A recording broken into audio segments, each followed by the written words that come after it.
Raniganj TDB কলেজে ফের উত্তেজনাপূর্ণ পরিস্থিতি সৃষ্টি হয়েছে। কলেজের টিআইসি অফিসের সামনে আজ শিক্ষকদের সঙ্গে ছাত্র সংগঠনের মুখোমুখি অবস্থানে তীব্র উত্তেজনা ছড়ায়। দুই পক্ষই একে অপরের বিরুদ্ধে গুরুতর অভিযোগ তোলে এবং তীব্র স্লোগান দেয়। তাদের দাবি, কলেজের পরিবেশ এখন আর শিক্ষকদের জন্য নিরাপদ নেই। ছাত্রদের তরফ থেকে মানসিক চাপে ফেলা এবং হুমকি দেওয়ার ঘটনা ক্রমাগত ঘটছে বলে অভিযোগ। কয়েকজন শিক্ষক জানান, প্রতিবাদ করলে ছাত্রদের তরফ থেকে শারীরিক হেনস্থার ঘটনাও ঘটছে, যা তাদের মনোবল ভেঙে দিচ্ছে। ছাত্রদের অভিযোগ, শিক্ষকরা সময় মতো ক্লাসে আসেন না, যার ফলে তাদের পড়াশোনায় প্রভাব পড়ছে। অনেক ছাত্র জানান, শিক্ষকদের অনিয়মিত উপস্থিতির কারণে তাদের পরীক্ষাও মিস হয়ে গেছে। অভিযোগ উঠেছে, যখন তারা এই বিষয়ে প্রতিবাদ করেন তখন শিক্ষকদের তরফ থেকেই তাদের সঙ্গে দুর্ব্যবহার এবং মারধরের অভিযোগ ঘটে। ঘটনা আরও উত্তপ্ত হয়ে ওঠে যখন শিক্ষক ও ছাত্র উভয় পক্ষ সরাসরি মুখোমুখি হয়ে যান এবং কথা কাটাকাটি থেকে ধাক্কাধাক্কি পর্যন্ত পৌঁছে যায়। কি ভুল আছে, আমরা কি ভুল আছে প্রথমে বলো। 1.5 ঘন্টা থেকে ওখানে বসে আছি স্যার, 12:30 টাইম ছিল স্যার। না না এটা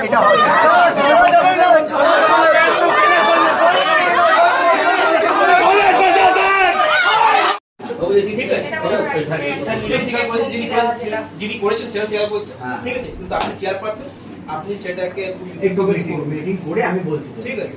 তোরা দুজন দাঁড়া, ঠিক আছে, আমরা দাঁড়াচ্ছি। কথা বলে নি আমরা তরফ থেকে একটা বিক্ষোভ প্রদর্শন হচ্ছে, কি কি চ্যাটার ডিমান্ড হয়েছে? সম্পূর্ণরূপে একটা ডিমান্ড হচ্ছে, ঠিক টাইমে ক্লাস হয় না, সব থেকে বড় কথা। আর কোনো টিচার ঠিক টাইমে আসে না। আমরা গভর্নিং বডিকেও জানিয়েছি, আমি কলেজের টিআইসি কেও জানিয়েছি, কোনো প্রফেসরের কোনো দায়িত্ব নেই।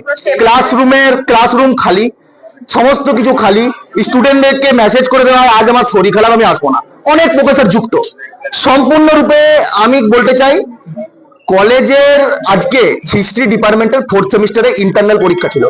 ওদেরকে 12:30টায় মেসেজ করা হয়েছিল যে 12:30টায় তোমরা 34 নম্বর রুমে পরীক্ষা দেবে। গরমে লাইন নেই, লাইন না থাকার কারণে অনেক স্টুডেন্ট গরমে ভুগছিল। 8 ঘন্টার উপর থাকার পর স্টুডেন্টরা আমাকে জানায়, আমি স্টুডেন্টের ছাত্র প্রতিনিধি হিসাবে আমি স্টুডেন্টদের কাছে যাই, জিজ্ঞেস করি। দল বলে ময়ূরাক্ষী দাস ম্যাম, তার ইন্টারনাল পরীক্ষা আজকে, ইন্টারনালে তার এক্সামিনের ডেট, কিন্তু তিনি নেননি, তিনি আসেনি। তিনি টিসি কাউন্সিল মিটিং এ নিজের প্রমোশনের জন্য, প্রমোশনের লড়াই, কলেজের সমস্ত টাকা পয়সার প্রমোশনের লড়াই করছে কজন প্রফেসর, তার সম্পূর্ণরূপে কারণ। সেখানে আমি টিসি কাউন্সিল মিটিং এ স্যারের পারমিশন নিয়ে, টিআইসি স্যারের পারমিশন নিয়ে আমি ঢুকি। আমি জিজ্ঞেস করি যে ম্যাম, আপনার 12:30টায় আপনি টাইম দিচ্ছেন, আপনার 1:10-15 উপর বেজে গেল, স্টুডেন্টরা গরমে ভুগছে, আপনি কখন যাবেন? না সুমন, আমি যাব না, আমি এই করবো। উনি গেলেন না সম্পূর্ণরূপে। তারপর স্যার আমাকে বার করে দেন, আমি বেরিয়ে যাই। বেরিয়ে যাওয়ার পর ফের আমাকে টিআইসি স্যার ডাকেন যে তুই যে টিচার্স কাউন্সিল মিটিং এ বলেছিস এটার কর।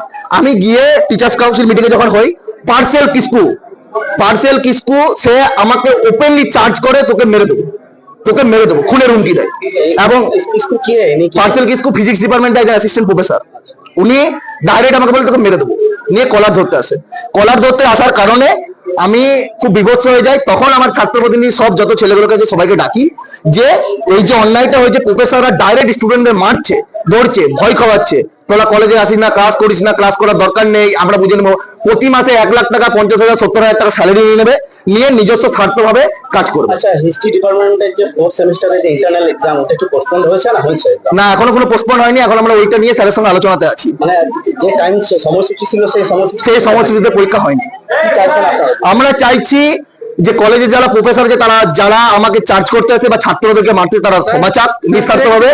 এবং যেসব প্রফেসররা ঠিক টাইমে ক্লাস করায় না, ছাত্র আন্দোলনে পুলিশ ডেকে ছাত্রদেরকে অ্যারেস্ট করায় টিআইসি, সেই দাবি আমরা আজকে রাখছি।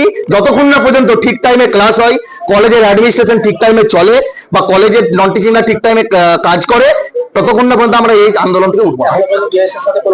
টিআইসির সাথে কথা বলছি, টিআইসি এখনো পর্যন্ত কোনো সদুত্তর দেয়নি। যতক্ষণ সদুত্তর না দেয় ততক্ষণ আন্দোলন চলবে।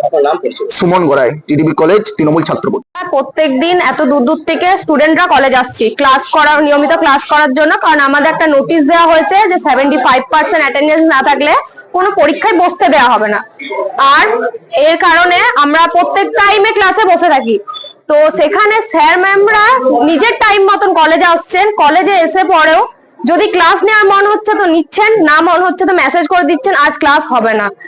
সেই কারণে স্টুডেন্টরা যে আজ এতক্ষণ ধরে, আজ পরীক্ষা নেওয়ার কথা ছিল, এতক্ষণ ধরে যে বসে আছে, তো সেখানে আমাদের স্টুডেন্ট হয়ে আমাদের একটা স্টুডেন্ট তৃণমূল ছাত্র পরিষদের আমাদের স্টুডেন্ট বলতে গেছে যে ম্যাম ক্লাসটা আপনি ঠিক করে নেন। তো সেইখানে ম্যাম বলেছেন আমি ক্লাস নেব না নাকি। আজকে তারপরে শুক্রবার অনেকে নামাজের ডেট আছে যেখানে ওরা না খেয়ে পড়ে এখানে এতক্ষণ ধরে বসে আছে 12:30 থেকে 1:30 অব্দি এক্সামের জন্য। এত গরম, তারপর বাইরে এত রোদ। কি এক্সাম ছিল? আজকে হিস্ট্রি এক্সাম ছিল। তো এবার তারপরে ওই স্টুডেন্টকে আবার আলাদা ভাবে ডাকা হয়েছে, ডেকে পরে দরজা লাগিয়ে ওনার নাকি এক স্যার একটা স্টুডেন্টের গায়ে হাত দিতে চেয়েছে। এর নাম জানেন? স্যারের নামটা হলো পার্থ কিসকু, কোন ডিপার্টমেন্ট? পলিটিক্যাল সায়েন্স না, ফিজিক্স ডিপার্টমেন্ট।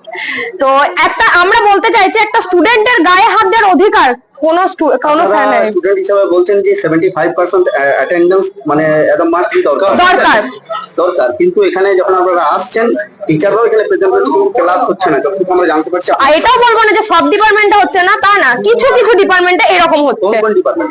যেমন আজকেই যেটা হলো হিস্ট্রি হলো, আদার্স স্যার কে মাঝে মাঝে আপনার ধরুন আদার্স যে ডিপার্টমেন্ট গুলো স্টুডেন্টরা আছে আমরা অতটা নাম ডিক্লেয়ার করছি না, কিন্তু আজ যেটা হলো আজকে নিয়ে যেটা জিনিস সেই জায়গাটাই আমরা তুলে ধরছি। আমার নাম মিতা মন্ডল, কোন ইয়ার? আমার 4th and 3rd ইয়ার, আমার কম্পিউটার সায়েন্স ডিপার্টমেন্ট। কিন্তু আমাদের কম্পিউটার সায়েন্স ডিপার্টমেন্টে প্রত্যেকটা স্যার ম্যাম যথেষ্ট ভালোভাবে টাইমে ক্লাস নেয়, আর ক্লাস একটাও মানে অ্যাবসেন্ট যায় না, এইটুকু আমি বলতে পারি। আমাদের একদম রেগুলার। कि हम लोग को 12:30 बजे से एग्जाम था, वो मैम बोली थी कि एग्जाम होगा क्या एग्जाम? हिस्ट्री का इंटरनल एग्जाम। तो एग्जाम मैम 12:30 बजे बोली। उसके बाद फिर मैम सुमन गया, सुमन के मैम बोली कि वेट करो हम लोग आ रहे हैं। अब वेट करते करते 1:30 बज गया, मैम आ भी नहीं रही है, और इसे सुमन का संग हुआ। उसके बाद नीचे है तो सर हम लोग को थ्रेट कर दे रहे कि मारेंगे और मारेंगे। एक सर है, ठीक है, रेड टी शर्ट पहन के, सर का नाम तो हमें पता नहीं है कौन से डिपार्टमेंट का, लेकिन सर हम लोग को थ्रेट दे रहे कि और मारेंगे। हम लोग सर को बोल रहे कि सर ये सब गलत है सर, ऐसे थोड़ा आप मार सकते हैं। आप क्लासरूम में स्टूडेंट को एक झाप मारिए 2 झाप मारिए उसमें कोई प्रॉब्लम नहीं है, लेकिन आप बाहर क्यों मारिएगा? वो भी क्लास बंद करके सर मार रहे हैं। ये सब रेगुलरली आप क्लास क्या नियम अनुसार होता है? नहीं, रेगुलरली क्लास हम लोग का 11 बजे से है, लेकिन हम लोग का मैम आती है 12 बजे, 11:50 में, 11:40 में, ऐसे मैम आती है। टाइम टेबल का कोई टाइम टेबल नहीं है मैम का, जब मन किया। और सर लोग का क्लास मन नहीं है, घर में सो के है, बोल दी कि क्लास नहीं होगा। अच्छा, ये जीडीबी कॉलेज एक नया मौजूदा जीडीबी कॉलेज है, ठीक है। हाँ। यहाँ पे जिस हिसाब से इंडिसिप्लिन मैंने हो रहा है, इस बारे में मतलब क्या बोलना है? यहाँ पे कोई डिसिप्लिन, टाइम का किसी का कोई मैम सर का कोई डिसिप्लिन नहीं है। कितना दिनों से चले आ रहा है सब इंडिसिप्लिन? हाँ, बहुत दिनों से कोई टाइम टेबल नहीं है। सर लोग ओपन थ्रेट दे रहे कि मारेंगे, ये सब बोलिए अच्छा हो रहा है। सर बुला रहे हैं। क्या चाहते हैं आप?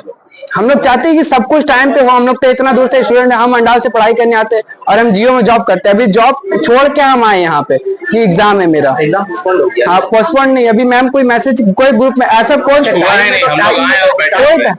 टाइम में तो हुआ नहीं है ना, नहीं। क्या कहिएगा आप? टाइम में तो ये सही होना चाहिए, टाइम ये कॉलेज से सही होना चाहिए। कॉलेज का तो ये सब रिस्पॉन्सिबिलिटी बनता है कि सब कुछ सही पहले, क्योंकि यहाँ पे बहुत दूर से पांडेश्वर, आसनसोल, दुर्गापुर से इंसान पढ़ने आता है। इतना दूर सबका भी तो टाइम का वैल्यू है, मैम का टाइम का वैल्यू है, तो सबका टाइम का वैल्यू है। सबका टाइम। मेरा नाम है नीरज सिंह, हिस्ट्री डिपार्टमेंट से। সব এত বড় একটা ঘটনা ঘটে গেল। এরকম ঘটনা মানে এই ছুটছাট ঘটনা এগুলো ঘটতেই থাকে কলেজের ভেতরে। এগুলো এমন কিছু ইস্যু হয় না, এই মানে বাচ্চা বাচ্চা ছেলে মেয়ে আছে বলেই আপনাদের ডেকে পাঠিয়ে নিয়েছে ফট করে। হ্যাঁ, আদারওয়াইজ এগুলো প্রত্যেকদিনই একটু না একটু হয় কোনো না কোনো ডিপার্টমেন্টে। আজকে আমাদের একটা টিচার্স কাউন্সিলের একটা ইমার্জেন্ট মিটিং ছিল। হ্যাঁ, সেই সময় ইতিহাস বিভাগের একটা পরীক্ষা ছিল। সে একটা মেসেজ করেছিলেন যে আমি পরীক্ষাটা একটু পরে নেব, ইমার্জেন্ট মিটিংটা আছে বলে। তার মধ্যে একটি ছাত্র কিছু মিটিং এর মধ্যে ঢুকে পড়ে। আমি তাকে বারবার বারণ করেছি, অনেকেই বারণ করেছে যে এখন না, একটু পরে আয়, হাত নিয়ে বারণ করেছি তাকে। তা সত্ত্বেও সে ঢুকে পড়ে 2-4টে কটু কথা বলে ফেলেছে। তাকে একটু আমি ডেকে পাঠিয়েছিলাম যে তুমি এই কথাগুলো বললে কেন? হ্যাঁ, তুমি তো আমাকে আলাদাভাবে বলতে পারতে এই কথাগুলো। একটা ভারী সবার মধ্যে, সবার সামনে এরকম কটু কথা। তোমরা ছাত্র ঠিকই, কিন্তু তা বলে এত ভারী সবার মধ্যে একটা এরকম ভাবে কটু কথা বলাটা কি উচিত হলো তোমার? এই নিয়ে এবার একটু টিচার্সদের সাথে মানে উত্তপ্ত একটু বাক বিনিময় হয়েছে। কারণ সেখানে তো আমি একলা ছিলাম না, অনেক টিচার্সরাই ছিল। উত্তপ্ত বাক বিনিময় হয়েছে, সেখান থেকে তাদের একটু রাগ হয়েছে। আমি চেষ্টা করছি তাদের সেই রাগ অভিমানটাকে ভাঙাবার, টিচার্সদেরও রাগ অভিমানটাকে ভাঙাবার। আপনারাও দেখলেন যে আমি সবাইকেই রিকোয়েস্ট করছি, অনুরোধ করছি, তোমরা করিডোর থেকে উঠে যাও, আমাকে একটু আলাপ আলোচনা করতে দাও। আমাকে একটু প্রেসিডেন্টের সাথে কথা বলে নিতে দাও, তারপরে আমরা যা ব্যবস্থা নেবার নেবো কলেজের তরফ থেকে। একটা কোশ্চেন ছিল, ডিগ্রি কলেজের আজকে ডিআইসি যেটা ঠিক বাইরে একটা অন্য ধরনের মানে রূপরেখা দেখা যাচ্ছে, যে টিচার্সরা বসে রয়েছে আর টিচার্সরা পিটার নিয়ে বসে রয়েছে, প্লেকার নিয়ে, যে মিস টিচার্স আর ইনসিকিউর। এই বিষয়ে এই ব্যাপারটা ডিগ্রি কলেজের একমাত্র প্রাপ্ত কলেজ এই এবং সিনারিও সব এটা তো খুবই দুঃখজনক, এটা হয় না। আমি একটু পরেই ওদের সাথে বলছি যে এটা উঠে যান আপনারা, হ্যাঁ আপনারা ডিপার্টমেন্টে যান, আমরা একটু দেখছি ব্যাপারটাকে আর কি। হ্যাঁ, ধন্যবাদ।